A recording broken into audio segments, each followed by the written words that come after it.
548 Hawkeye here with another Steven Universe video. This time it's a discussion about the recent episode Storm in the Room and why this episode should not be considered filler. I will start off by saying Storm in the Room is not filler. This episode pushes Steven's character through a major milestone. Ever since Bismuth and learning of Pink Diamond's fate, Steven has become at odds with his view of Rose, his mother. After many instances where the gems idolize her and praise her kindness, Steven ended up believing that she was pure good. But when he learned of Bismuth and Pink Diamond, his view of Rose shifted into shady territory.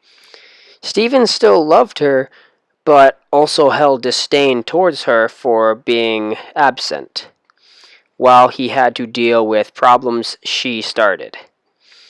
This episode had to happen to Steven's character, because if it didn't happen, then it just had to happen because it had to push Steven's character forward.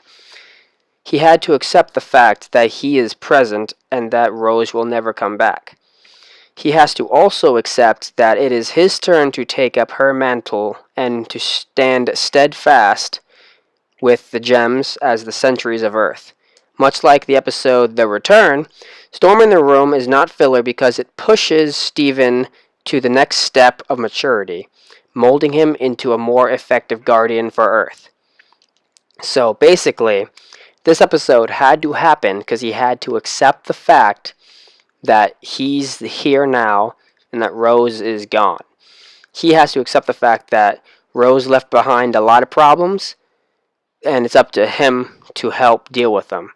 He had to accept that fact while also accepting that his mother is never coming back.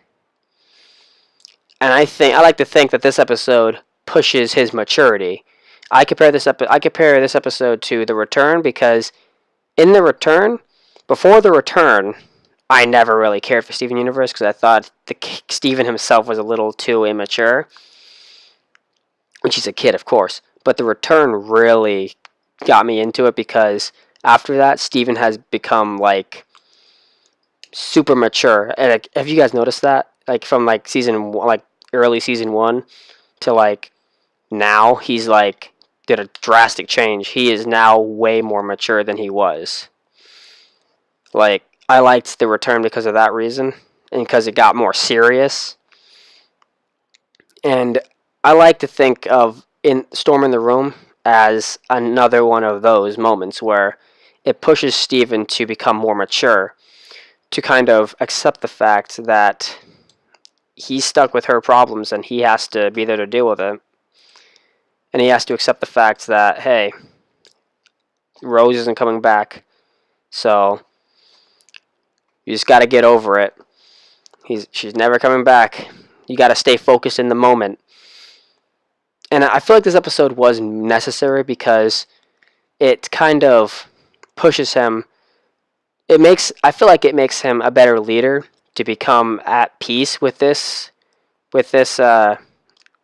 fact, because it'll make it to where it's harder for him to be swayed by thinking about it, because his powers are affected by emotion. Say if he's fighting like someone who knows about Rose and was kind of like trying to throw him off with talking crap about Rose, because he has come to terms with his predicament, he would be more steadfast and more focused on the task at hand. That's how I'd like to think of it. But yeah, that's just what I think. That is why Storm in the Room is not filler. The reason why I made this episode is because I've been hearing a lot of people call Storm in the Room filler. In my opinion, it's not filler because it pushes Steven's character to a new milestone, which in my opinion is really good. And this episode hit me in the feels real hard. I just had to make this video because this episode was really good in my opinion.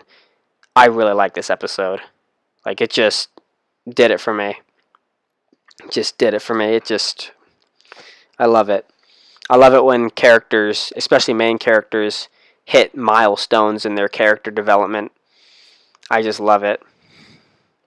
And to see Steven finally kind of sit down and talk to his mother, I just kind of like that. That was pretty cool. So yeah, this has been 5-Footed Hawkeye. Please like, comment, and subscribe, and definitely comment what your opinion is on the episode Storm in the Room. Peace out.